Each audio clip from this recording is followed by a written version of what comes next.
les Sheva Barachot que l'on récite sous le dénuptial, sous la choupa, ainsi que chaque jour des Sheva Barachot, des 7 jours de réjouissance du Khatan et de la Kala.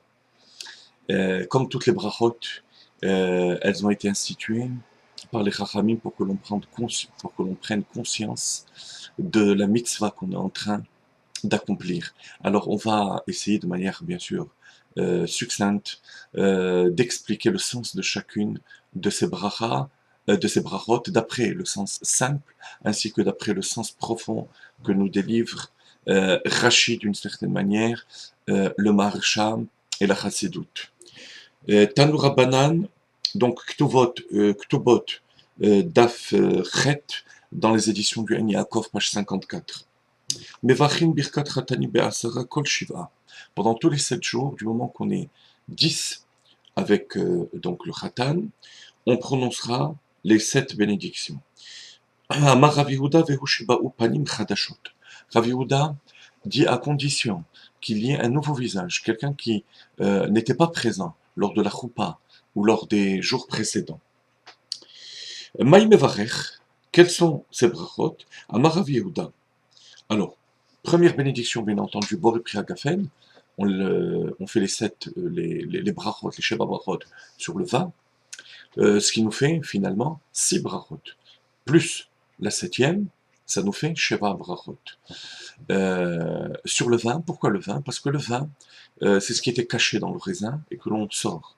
Nichnas yayin yatsa sod. Ça a le même effet sur la personne. Lorsque le vin rentre, le sod, les effets cachés de la mitzvah, que ce soit de la sainteté du jour, comme le Shabbat ou Yom Tov, ou du moment particulier de la choupa, se dévoilent. Première bracha. Deuxième bracha, Baruch Hashem Elokeinu melech haolam, shehakol bara lichodo. Que Dieu a créé tout pour sa gloire. Rashi nous dit que cette bénédiction, on aurait pu la réciter immédiatement lorsqu'il y a déjà un certain groupe d'invités. On attend de la réciter après avoir fait Boré Priagafen. Elle exprime le fait que Dieu a tout créé pour sanctifier son nom. Et c'est ce qui s'est passé la première fois. Lorsqu'Akadosh Baruch Hu était lui-même le Ushpinz, le Shushvin, pardon, l'accompagnateur du Khatan et de la Kala, qui était Adam et Chava.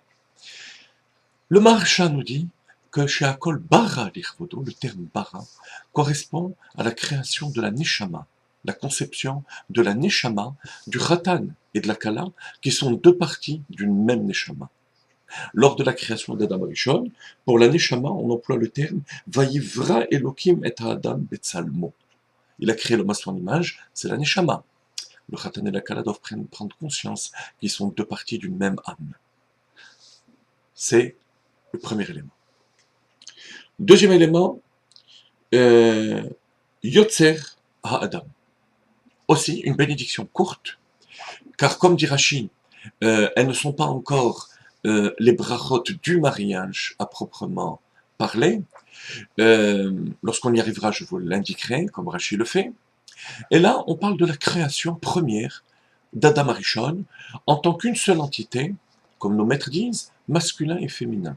Il n'y a pas encore la séparation d'Adam et Chava. Et le Maharsha dit que ça correspond à la création du corps, pour laquelle le pasuk emploie le terme Vayitzer Hashem et Adam afar min Adama. Il a créé poussière de la terre, donc c'est le corps. C'est le corps, et ça correspond à Yetzira. Remarquez la première création, celle de l'âme, c'est Bria, qui correspond au monde de Bria, qui est au-dessus, qui est le monde des Neshamot, des âmes. Ensuite, la deuxième bracha, Yotzer Adam, c'est déjà plus proche du corps, c'est le monde de Yetzira. Et le Khatan et la Kala doivent prendre conscience qu'ils sont 2 parties d'un même corps aussi, de même qu'ils sont 2 parties d'une même âme. Plag Goufa, dit le Zohar, ce sont 2 parties d'un même corps. Et ensuite, on passe à la 3e bracha, qui est, à proprement parler, la véritable bracha pour le Khatan et la Kala. C'est la raison pour laquelle elle commence par Baruch et termine par Baruch. Baruch Hashem Elokeinu melech haolam, asher yatzar et Adam betzalmo, qui a créé l'homme à son image, betzelem dmut avnito, vehitkin lo mimenu binyan adead, qui lui a préparé une construction éternelle à partir de lui. Mimenu, c'est la femme qui est une partie de l'homme, non pas la côte de l'homme, mais Tzal Otav, le côté de l'homme. Et on termine par Baruch Hashem Yotzer Adam. Le Khatan et la Kala doivent prendre conscience qu'ils ont des caractères différents, des sentiments différents, manières de réfléchir différentes. Et ils sont là pour se compléter.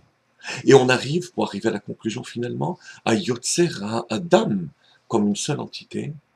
De la même manière que dans la bracha précédente, on a dit Yotzer Adam lorsqu'ils étaient une seule entité. Et là, le Maharsha nous dit que ça correspond au monde de Asiya. C'est dans le monde de Asiya où il y a la pluralité, où il y a la nécessité de chercher la complémentarité. Et c'est donc, on a les trois mondes, Bria, Yetzira, Asiya, première bénédiction qui se rapporte au Khatan et à la Kala. Ensuite, on passe à la cinquième bracha, si on compte Boré Priagafel. Sos tasis vetakel akara bekibutz baneha litocha besimcha bauchat Hashem esamir tzion bevaneha. Réjouis la femme stérile. La femme stérile, c'est Yerushalayim. On n'a pas le droit d'être entièrement joyeux tant que le Beth HaMikdash, tant que Yerushalayim ne sont pas construits. On ne peut pas l'être. Pourquoi? Parce que Yerushalayim est la composition des deux mots Yira Shalem, la crainte parfaite. Tant que notre connexion à Dieu n'est pas entière, on ne peut pas avoir une véritable simcha. Et on aspire à cette simcha. Et voilà l'élément indispensable pour le couple qu'on rappelle sous la choupa, c'est la joie. Construire, éduquer des enfants, former un couple digne de ce nom, ça ne peut se faire que dans la simcha et la joie. Remarquez qu'il y a deux brachot, si ce n'est pas trois, parce que la troisième parle beaucoup de simcha, qui parmi les 7 sont rattachés à la simcha, d'où l'importance de la simcha dans le couple. Et ensuite on passe à la 6e. Samach te samach reimahu ha'auvim. Réjouis les amants aimants. Ça peut paraître être un pléonasme, mais c'est la traduction littérale.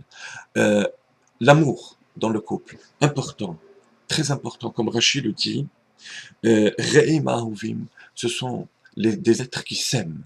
Comment est-ce qu'on arrive à s'aimer avec un amour véritable et non pas uniquement un amour superficiel et plastique? C'est en donnant à l'autre. C'est lorsqu'on donne à ses enfants, lorsqu'on donne à sa femme, qu'on aime, qu'on arrive à aimer véritablement et profondément sa femme et ses enfants. Et là, on termine la bracha par Mesameach Khatan Vechala, qui réjouit le Khatan et la Kala. Le Khatan avant la Kala, parce que c'est au Khatan de donner et à la Kala de recevoir.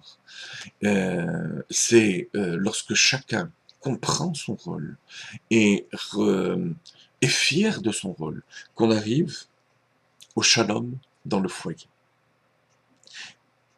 Et la dernière bracha, remarquez que les deux d'avant sont aussi des brachot courtes, alors que normalement une bracha commence et termine par Baruch, parce qu'elles sont juxtaposées à la bracha longue, qui était Asher Yatzar et Adam Betzalm.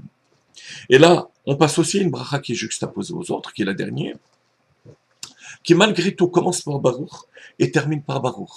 Rachid nous dit, tout simplement parce que cette bracha-là est récitée même lorsque on n'est pas 10 personnes, et qu'il n'y a pas Panim Chadashot de nouvelles personnes. Donc, il se peut qu'on la récite seule, sans les 5 autres brachas. Et à ce moment-là, il faudra qu'elle commence par Baruch et qu'elle termine par Baruch. Baruch Hashem Elokeinu melech haolam, asher bara sason v'simcha, qui a créé la joie, Khatan v'Kala, que très bientôt, Akadosh Baruch Hu fasse entendre, par la venue de Mashiach, les voix de réjouissance du Khatan, de la Kala, Baruch Hashem Mesameach Khatan im hakala, qui réjouit le Khatan avec la Kala. C'est-à-dire que là, c'est la Kala qui est essentielle, et le Khatan secondaire, im Khatan. Comme la Gemara dit dans Kiddushin, Yehuda ve'od likra. Cette bracha, nous explique le Maharsha, exprime l'espoir, le bitachon dans la venue de Mashiach. Et c'est ce message qu'on délivre avec beaucoup de force au couple. On ne peut pas construire, on ne peut pas transmettre s'il n'y a pas de bitachon, de confiance en Akadosh Baruch Hu, et par cette confiance en Akadosh Baruch Hu, confiance en sa femme en son mari, les parents envers les enfants envers les parents.